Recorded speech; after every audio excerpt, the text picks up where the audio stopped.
আমার কিছু ভালো মান কচুর চারা ছিল, আর আমার এই জায়গাটা উঁচা, এটা বৃষ্টিতে তেমন পানি জমে না, বিধায় আমার আম গাছের কিছু ডাল কেটে দিয়ে এই জায়গা খালি থাকলো, এবং আমি আমার বাড়ির চারা দিয়ে আমি প্রথম বছর কাজ করি, তাতে আমি প্রায় 10,000 টাকা বিক্রি হয়। একটা মান কচুর ওজন হয় 3 কেজি থেকে 5 কেজি।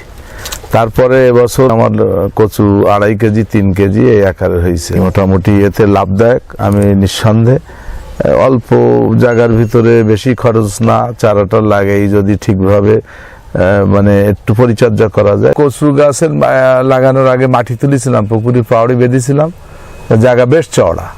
তা আমি ভাবলাম যে ছাগল টাগলের উপদ্রব হয়, কচু গাছে একটা সুবিধে যেখানে ছাগলে তেমন পাতা খায় না, আর মুরগিতেও খায় না, অন্যান্য ভাবে আক্রান্ত আর ভয় খুবই কম থাকে।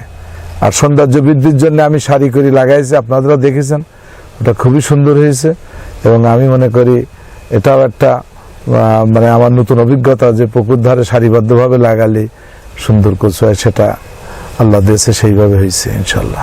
আমার বাড়ির ভিতরে যে জায়গা আছে ওর ভিতরে যে গোটা চারা ধরে এরকম সাইড দিয়ে পাঁচিলের ধার দিয়ে লাগাইছিলাম, সেটা ছিল এক ব্যাপার। তখন হয়তো সর্বসকলে 50 খানা।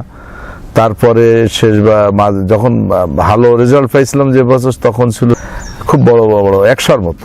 আর এবছর প্রায় 400 গাছ এক্ষুনি তৈরি হয়ে গেছে, যেগুলো প্রায় 3 কেজি 4 কেজি 5 কেজি পর্যন্ত।